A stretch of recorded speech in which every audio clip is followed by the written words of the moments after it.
Gas टंचाईची झळ आता पुण्यातल्या गॅस दाहिन्यांना सुद्धा बसू लागली आहे। गॅस टंचाईमुळे पुण्यातील स्मशानभूमीतील 22 गॅस दाहिन्या तात्पुरत्या बंद करण्यात आल्या। त्यामुळे विद्युत दाहिन्यांवर अंत्यसंस्कार केले जात आहेत।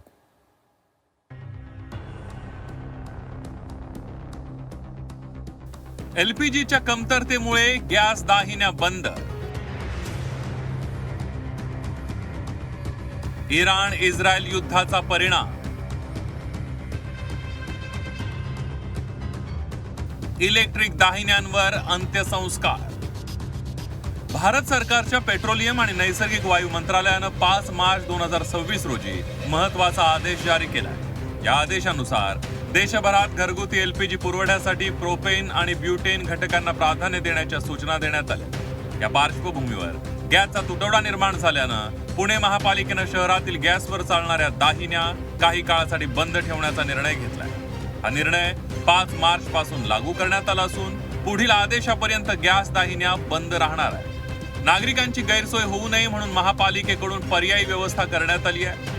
शहरातील इलेक्ट्रिक शवदाह गृह आणि एअर पॉल्युशन कंट्रोल प्रणालीवर आधारित स्मशानभूमी सुरू ठेवण्यात येणार आहे। दरम्यान पुण्यातील वैकुंठ स्मशानभूमीतील 3 गॅस दाहिन्या तात्पुरत्या बंद राहणार आहेत। आदेश असा दिलेला आहे की जे आम्हाला गॅस पुरवठा जी कंपनी एजन्सी आम्हाला पुरवतीये ती कंपनी सध्या आता केंद्र सरकारच्या निर्णयामुळे गॅस पुरवत नाहीये।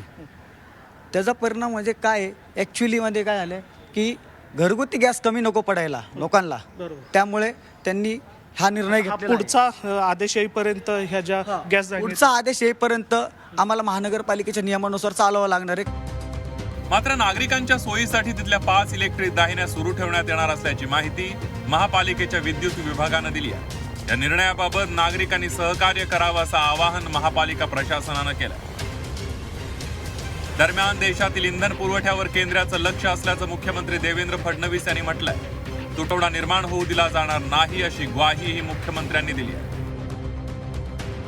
केंद्र सरकार तेल गॅस सगळ्या गोष्टीची काळजी घेते आहे।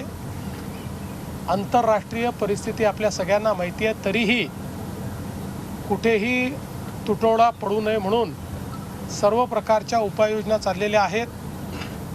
कोणीही अफवा पसरवू नये, कोणीही अफवेवर विश्वास ठेवू नये। अफवेवर विश्वास ठेवून जर साठेकरण आपण सुरू केलं तर परिस्थिती खराब होईल।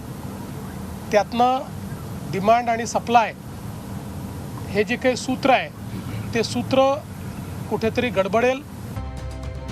इराण इस्रायल युद्धाच्या पार्श्वभूमीवर निर्माण झालेल्या गॅस टंचाईचा परिणाम आता पुण्यातील अंत्यसंस्कार व्यवस्थेवर दिसू लागला। गॅस दाहिन्या तात्पुरत्या बंद करण्यात आल्या असल्या तरी महापालिकेकडून इलेक्ट्रिक आणि पारंपरिक दाह संस्काराची पर्यायी व्यवस्था करण्यात आली आहे। मात्र गॅस पुरवठा कधी सुरळीत होतो याकडे नागरिकांचं लक्ष लागलंय। निलेश खरमरे, झी 24 तास, पुणे।